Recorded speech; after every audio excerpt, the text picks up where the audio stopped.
Chapter 7. Ginger. One day when Ginger and I were standing alone in the shade, we had a great deal of talk. She wanted to know all about my bringing up and breaking in, and I told her. "Well," said she, "if I'd had your bringing up, I might have been of as good a temper as you are, but now I don't believe I ever shall." "Why not?" I said. "Because it has all been so different with me," she replied. "I never had anyone, horse or man, that was kind to me, or that I cared to please.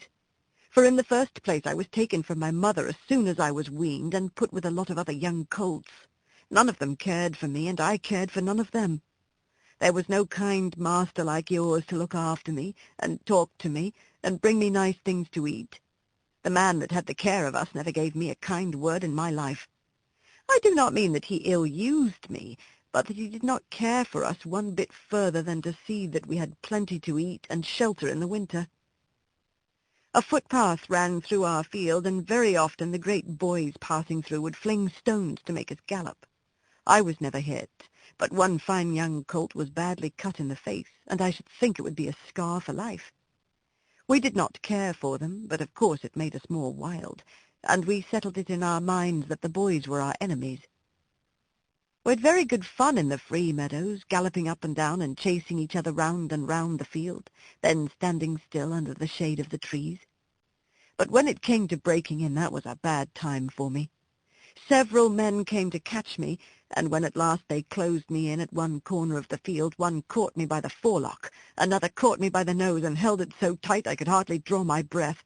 Then another took my underjaw in his hard hand and wrenched my mouth open, and so by force they got on the halter and the bar into my mouth. Then one dragged me along by the halter, another flogging behind, and this was the first experience I had of men's kindness. It was all force. They did not give me a chance to know what they wanted. I was high-bred, and had a great deal of spirit, and was very wild, no doubt, and gave them, I dare say, plenty of trouble. But then it was dreadful to be shut up in a stall day after day instead of having my liberty, and I fretted and pined and wanted to get loose. You know yourself it's bad enough when you have a kind master and plenty of coaxing, but there was nothing of that sort for me.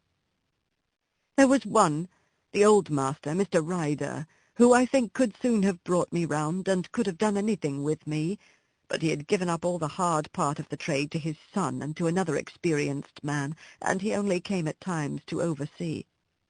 His son was a strong, tall, bold man. They called him Samson, and he used to boast that he had never found a horse that could throw him.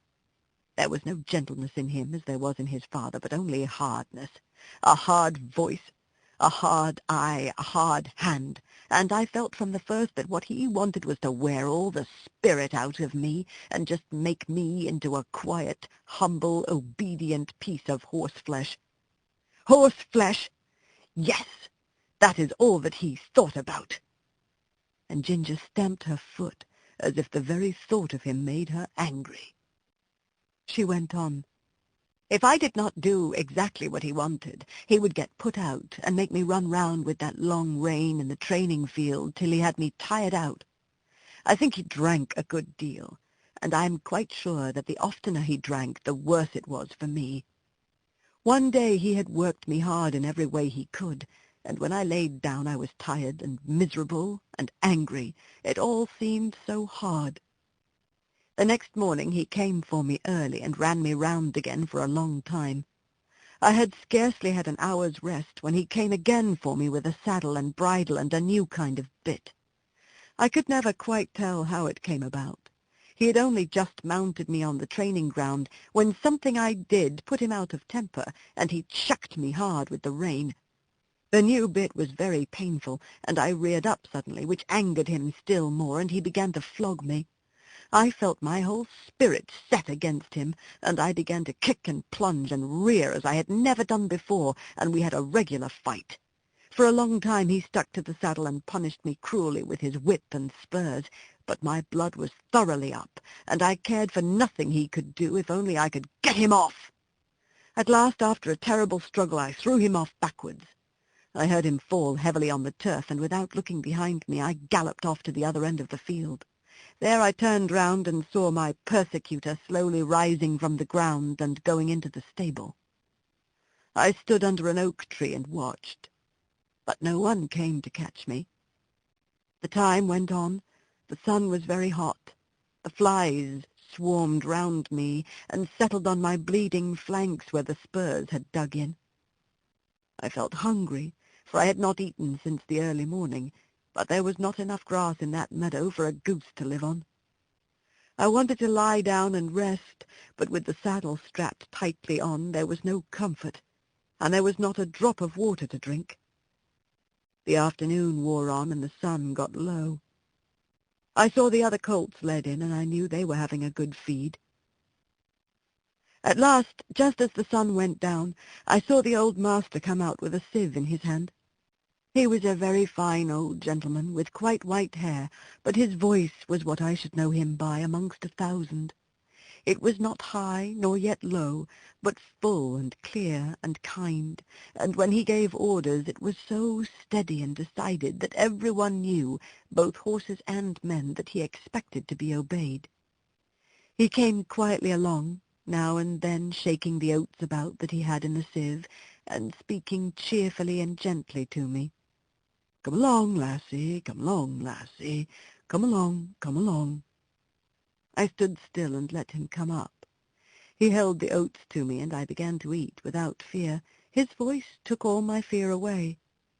He stood by, patting and stroking me whilst I was eating, and seeing the clots of blood on my side, he seemed very vexed. Poor lassie, it was a bad business, a bad business. Then he quietly took the rein and led me to the stable. Just at the door stood Samson. I laid my ears back and snapped at him. "Stand back," said the master, "and keep out of her way. You've done a bad day's work for this filly." He growled out something about a vicious brute. "Hark ye," said the father, "a bad-tempered man will never make a good-tempered horse. You've not learned your trade yet, Samson." Then he led me into my box, took off the saddle and bridle with his own hands, and tied me up.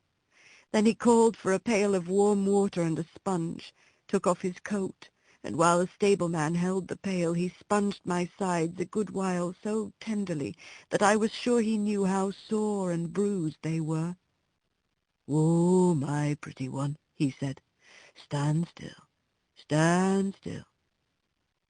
His very voice did me good, and the bathing was very comfortable. The skin was so broken at the corners of my mouth that I could not eat the hay. The stalks hurt me.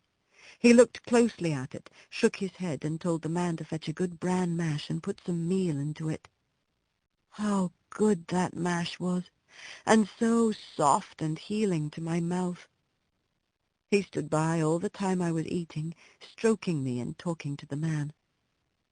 "If a high-mettled creature like this," said he, "can't be broken in by fair means, she will never be good for anything."